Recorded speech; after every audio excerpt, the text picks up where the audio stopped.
prélude à la COP27 qui se tiendra en Égypte en novembre prochain, la branche estudiantine de l'ONG Jeunes Volontaires pour l'Environnement, JVE, a organisé ce mercredi à l'université Félix Houphouët-Boigny d'Abidjan-Cocody une table ronde sous le thème On the Road to COP27. La rencontre a regroupé des membres de la société civile, des chercheurs, une vingtaine d'étudiants. Les échanges ont porté sur la problématique du changement climatique à travers des enjeux scientifiques et civiques. Aujourd'hui, nous nous sommes retrouvés sur l'esplanade de l'université pour réfléchir avec la cellule universitaire de JVE sur la problématique des changements climatiques. Et je pense que c'est un prélude à la COP27 qui se déroulera en Égypte.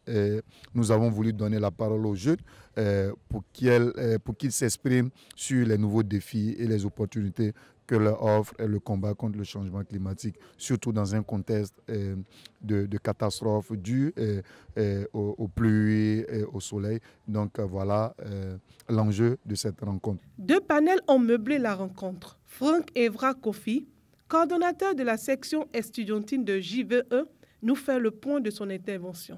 À cet effet, on a parlé des différents outils de traitement, d'analyse de traitement et de prévision de ces données-là pour montrer leur impact dans la réduction de ces crises-là. Les questions environnementales devraient de plus en plus préoccuper la jeunesse ivoirienne. Elle devra jouer un rôle actif et s'impliquer dans les débats sur le changement climatique. Et moi, en tant que jeune, déjà, ce qui m'interpelle, c'est au niveau des changements d'habitude. On voit que le monde aujourd'hui fait face à une sorte de saturation dans sa politique de proposition de valeurs. Les chefs d'État consultent de plus en plus la jeunesse parce que justement nous avons cette possibilité-là d'imaginer ce qui pourrait être la réalité. Nous avons encore je peux utiliser le terme de virginité, cette énergie de créativité qui pourrait servir dans toutes les instances de décision.